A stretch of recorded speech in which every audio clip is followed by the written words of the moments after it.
Steve, I gotta ask, is it time to hit the panic button? Well, it depends what you're asking about. The Leafs. Then no. Let's go! Why not? The Toronto Maple Leafs! I guess my brand is a yell and scream. I don't script these. Are the Leafs alright? So what you get is from the heart. Welcome to LFR. Leafs lose 5-2 to the Winnipeg Jets. Boy, you're not going to get too many games like that, but you're also not going to get too many games with that kind of lineup. Austin Matthews creating a bunch of chatter at the beginning of the day because he was on the ice and then he quickly left the ice at the Leafs morning skate. Doesn't sound like it's too serious. It sounds a lot more precautionary heading into the playoffs, but he's listed as day-to-day. Now, the Leafs actually do amazingly without Austin Matthews in the lineup, particularly against the Edmonton Oilers. It always seems to end up that way. The problem is when Matthews is out of the lineup, it's usually not Freddie's out of the lineup and Willie's out of the lineup. So let's talk about what ended up happening in this game, and then we're gonna focus on you. I got you to ask me questions on my Instagram, Steve Dangle, all one word. Want to see pictures of my dog? Right there. Very early on in the game, we got a new look top line. It's Tavares, Marner, and Galchenyuk in the absence of Matthews and Nylander. And you know what? Without Matthews in the lineup, Tavares has been pretty good. Marner's been amazing. He creates the turnover in the defensive zone, and him and Tavares a little give and go as they get the entry. Tavares along the wall to Marner. Marner through Tucker Pullman's feet on purpose, and Alex Galchenyuk scores! Huh? So I was actually in my car for this goal, and Jim Ralph on the radio broadcast is like, I thought that went in. So I thought it was very funny once I actually saw the highlight to hear Ray Ferraro go, I think that went in. Looking at Galchenyuk's reaction, he thought it was in. Looking at Mark Scheifele's reaction, he even goes, he thought it was in. And then you hear it, yes! What other sport has a horn that goes off in the middle of play indicating that a goal was missed? Like, help me out. Does that ever happen in soccer? Does like a goal go in and then 30 seconds later they go, actually, after further review, the puck went in the net. That's how goals work. That's a goal. You know what no one wants to do immediately after scoring a goal instead of celebrating? Back check. But it counts nonetheless, and we get points each for Galchenyuk, Marner, and Tavares. That is as good a start as you can hope for. So that was less than 4 minutes in. Here's where the game basically ends. Mason Appleton holding on Mitch Marner. You can't do that. Leafs go to the power play. Good. Listen, in most scenarios, that'd be a dumb timeout, but not for this team. And if the Leafs score here, maybe even get 2, Sheldon Keefe and his staff look like geniuses. And did that happen? No, they blew it entirely. The Leafs had the power play leading into the 5-on-3, and then they had over a minute of 5-on-3, and then they still had like 45 seconds after that. Nothing! And every Leafs fan watching or listening from around the world, young or old, knows 2 things to be true.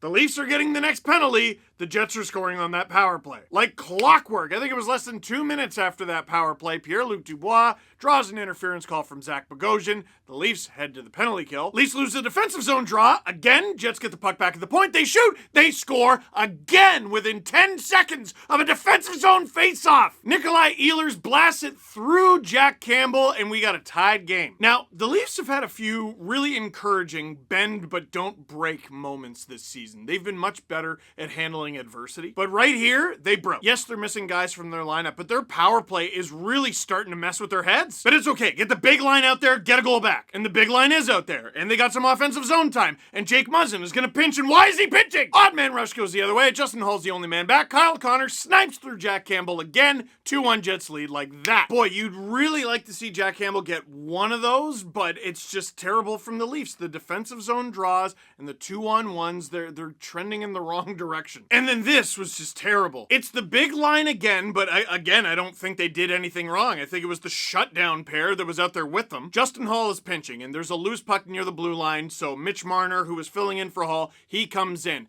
Jake Muzzin comes in too and just makes a terrible miscalculation. Don't take it from me, ask him. Here's Mark Scheifele with the puck, and Jake Muzzin, this is him turning back around after going, oh no, I messed up. He races back to catch him, no one's even really close. Scheifele in on Campbell, and oh, the move. It's now 3-1 in about 3 minutes. And after allowing 3 goals less than 14 minutes into the game, Jack Campbell's night is done. Now, was he very good here?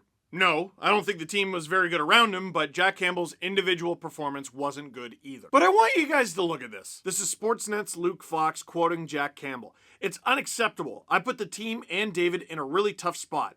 vows to be ready next time. I gotta work on my game. Jack, I think I speak on behalf of all Leaf fans when I say, calm down. Like, okay, you've had a bit of a struggle last few games. After setting an NHL record, dude, if I remember correct, through 10 games, you'd only allowed 16 goals. That's ridiculous. And every time you lose a game, I'm reading your post-game quotes like you're the Sabres after blowing the 3-0 lead to the Flyers, losing 17 straight and wondering what the heck you're doing with your life. And even they're turning it around. Freddie Anderson loses like 25 games a season, the amount of games he plays, but it's not a eulogy after every game. We love you, dude. The team loves you. Be cool. So now, Dave Riddick enters the game. And honestly, he was really good, except for the one obvious mistake, which we'll get to later.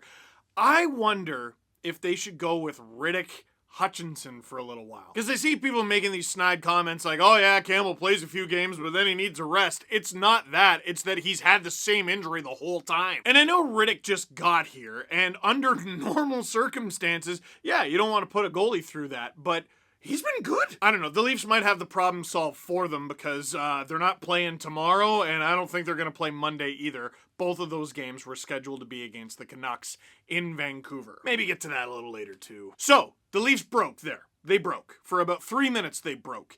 In the second, here's where they get it back. Nick Robertson, you know, if he's going to be in the lineup, like, I don't mind the line of him, Brooks, and Spezza. I actually like that combo. But he's got to be playing more than as a fourth liner. Because when the Leafs needed a goal, he was playing a little bit more, and the more he got into the game, the better he looked. He looked less scrambly, less chaotic, and just more authoritative and more confident and poised with the puck. The Leafs have a little bit of offensive zone pressure. The Jets clear it. Muzzin sort of has the puck at his own blue line, and it sounds like he was barking orders at Robertson. Robertson dashes to the Jets' blue line, and the pass Muzzin gave him, like, it didn't look the easiest to handle, but he managed it and got the entry. He flubs the puck a little bit, but he gets it deep, which I think was the point the entire time. Spezza fishes it out of the corner, throws it in front for John Tavares, who is a Leaf, by the way. JT with his 14th of the season. I think he's got 10 points in his last 7, something like that. He's heating up, and he's scoring in a game where he had to. And I think he was even better in this game than the numbers indicate. Oh, he was on the ice for the second goal and the third goal. Well, neither was any forward's fault, let alone him. Obviously, Tavares with the goal, Spezza with the primary assist, Nick Robertson the secondary, and that is his first career NHL regular season point. And check out this unbelievable find from Tic Tac Tomar. If you're a Leaf fan and you're not following him on Twitter, you're wasting your time. Nick Robertson talked about how much he respects the way Jason Spezza and John Tavares play, and then got his first NHL point assisting on a John Tavares goal with Jason Spezza 2 years later. Unreal moment from Nicky. I don't think he's going to be able to stay in the lineup once everyone's back. I mean, the Leafs are essentially getting an entire line back in Foligno, Matthews, and Nylander. But one thing was obvious by the end of this game. For Nick Robertson to get better, he's got to play. Now, Tavares with a bit of a misstep after that nice play. He takes a penalty with about 5 minutes to go in the second, but the Leafs managed to kill it off. And then for no seemingly good reason, Pierre-Luc Dubois beans Alexander Kerfoot right in the head along the boards. So the Leafs are about to begin the third period on the power. No! And again, I'm sitting there like, okay, this is either going to be a bolt of lightning, they're going to tie the game, and then they're going to win like 8-3 because they never expected to score on the power play. Or the far more likely scenario, they're not going to score and they're going to lose. Folks, they didn't score. And actually, it didn't look so bad. Like, there have been some really terrible looking power plays. At least get some chances. And they did. And this game is still very much up for grabs. It's still a thing. Until Mitch Marner, he has the puck. He has to retreat. Nikolai Ehlers is hot on his tail. Marner flubs the puck. Ehlers steals it. Riddick goes to play it. Oh no. That was the wrong decision as Nikolai Ehlers beats Riddick cleanly. Is that a dang it? I'm not sure. We have until Wednesday to figure it out. Today is hat picks, by the way. I gotta shoot that when I'm done this. On the Sportsnet YouTube channel, make sure you watch. But, I mean, skating backwards into your own zone with the puck and then getting stripped by one of the other team's best players, I would say that's far more of a mistake on Marner. I mean, just last game, was I not praising Riddick for being proactive and trying to prevent shots before they happen? It's just little too excited there. But, again, because of the giveaway, he didn't have a ton of time to react. The Leafs really weren't bad for the rest of the game. Like, they were mounting pressure, they were trying. Then at the end of the game, it got absurd, in my opinion. Zach Hyman, behind the Jets net, in front of the Jets net, he's involved in battles. And guys are getting knocked down, but nothing's been called. Neil Pionk gives Hyman a good whack on the calf. And then Hyman gives it right back. Shouldn't have done it that way. It was a little high, and he did end up, actually just announced as I was shooting this video, he got a $5,000 fine for that. Not good for Zachary. A little too literally on the attackery. Now, do I think what Hyman did to Pionk was worse than what Pionk did to him? Sure. Do I think Hyman deserved a penalty? Absolutely. How is Pionk getting nothing for that? That's game management, by the way. That's absolutely game management. Listen, you could have given Hyman 4 or even 5 minutes for that slash.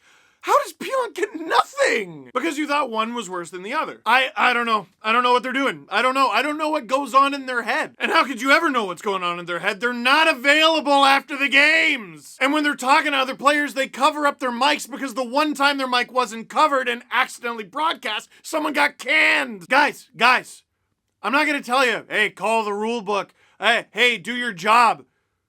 We literally just want to know what's going on.